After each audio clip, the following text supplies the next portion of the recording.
गहरे सब्ज जंगल के बीचों बीच एक ऐसी दुनिया आबाद थी जो इंसानों की नजरों से ओझल थी मगर अपनी ही एक मुकम्मल जिंदगी रखती थी। इस जंगल में कदआवर दरख्त थे जिनकी शाखें आसमान से बातें करती थीं, बेलें थीं जो सांपों की तरह एक दूसरे से लिपटी रहती थी और जमीन पर नरम घास का कालीन बिछा रहता था। सुबह के वक्त जब सूरज की पहली किरणें दरख्तों के पत्तों से छन कर नीचे आती तो ऐसा लगता जैसे सुनहरी रोशनी जंगल को जगा रही हो। इस जंगल का नाम है सरगोशियों का जंगल था, क्योंकि यहाँ हर वक्त कुछ न कुछ सरगोशियां सुनाई देती थी। कभी हुआ दरख्तों से बातें करती, कभी परिंदे अपनी मीठी आवाजों से फिजा को भर देते और कभी रात के वक्त झींगर और मेंढक मिलकर एक अनोखी धुन छेड़ देते। जंगल के तमाम जानवर एक दूसरे के साथ हम आहंगी में रहते थे, मगर इस हम आहंगी के पीछे भी कई कहानियां छुपी थीं। इसी जंगल में एक नौजवान हाथी रहता था जिसका नाम बादल था। बादल दूसरे हाथियों से कुछ मुख्तलिफ था। वो ताकतवर जरूर था मगर इसका दिल नर्म और हसास था। वो अक्सर अकेला जंगल के किनारे बैठकर बहते दरिया को देखता और सोचता कि इस दुनिया में इसका असल मकसद क्या है। इसकी मां इसे समझाती कि जंगल की हिफाजत करना ही उनका फर्ज है, मगर बादल के दिल में कुछ और करने की ख्वाहिश थी। एक दिन जंगल में गैर मामूली खामोशी छा गई। परिंदे अचानक चुप हो गए और हर जानवर को महसूस हुआ कि कुछ गलत होने वाला है। थोड़ी ही देर में एक खौफनाक बू जंगल में फैल गई। ये इंसानों की बू थी। लकड़हारे और शिकारी जंगल के अंदर दाखिल हो चुके थे। दरख्तों को काटा जाने लगा और जानवर खौफजदा होकर उधर उधर भागने लगे। जंगल का बादशाह शेर खान सब जानवरों को एक जगह जमा करने के लिए दौड़ा। इसकी आवाज में ताकत के साथ साथ परेशानी भी थी। उसने सबको बताया कि अगर जंगल यूं ही करता रहा तो उनका घर हमेशा के लिए खत्म हो जाएगा।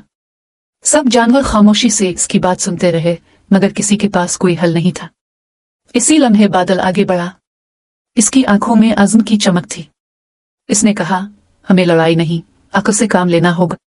अगर हम इंसानों को ये समझा सकें कि ये जंगल सिर्फ हमारा नहीं बल्कि उनका भी है तो शायद वो रुक जाएं। सब जानवर हैरान थे कि एक नौजवान हाथी इतनी बड़ी बात कैसे कह सकता है। उसी रात बादल अकेला जंगल के इस हिस्से में गया जहां इंसानों ने कैंप लगाया था। वो जानता था कि खतरा है, मगर इसके दिल में खौफ से ज्यादा उम्मीद थी।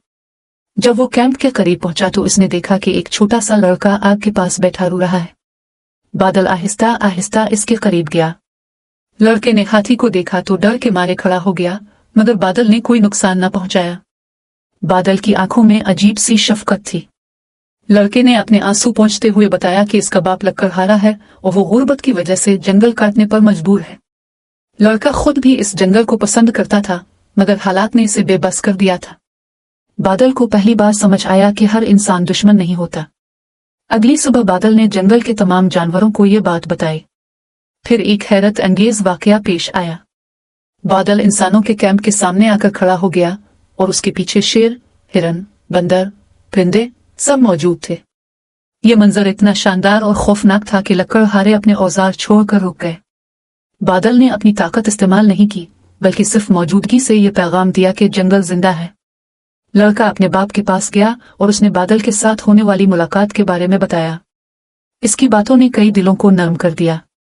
आखिरकार इंसानों ने फैसला किया कि वो जंगल के एक बड़े हिस्से को छोड़ देंगे और मुतबादिल रास्ता इख्तियार करेंगे। वक्त गुजरता गया और जंगल फिर से सांस लेने लगा। नए पौधे अलिफाग आए, परिंदे लूट आए और जानवरों के दिलों से खौफ कम होने लगा। बादल अब पहले जैसा नहीं रहा था। वो सिर्फ एक नौजवान हाथी नहीं बल्कि जंगल की उम्मीद बन चुका था।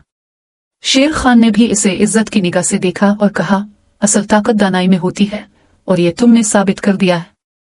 रात के वक्त जब चांदनी जंगल पर छा जाती, बादल दरिया के किनारे खड़ा होकर पानी में अपना अक्स देखता। उसे अब अपने सवाल का जवाब मिल चुका था। इसका मकसद जंगल की हिफाजत सिर्फ ताकत से नहीं बल्कि समझ और हमदर्दी से करना था। सरगोशियों का जंगल आज भी मौजूद है और कहा जाता है कि अगर आप गौर से सुने तो हुआ में बादल की कहानी आज भी सुनाई देती है। एक ऐसी कहानी जो हमें सिखाती है कि फितरत और इंसान अगर चाहे तो एक साथ रह सकते हैं।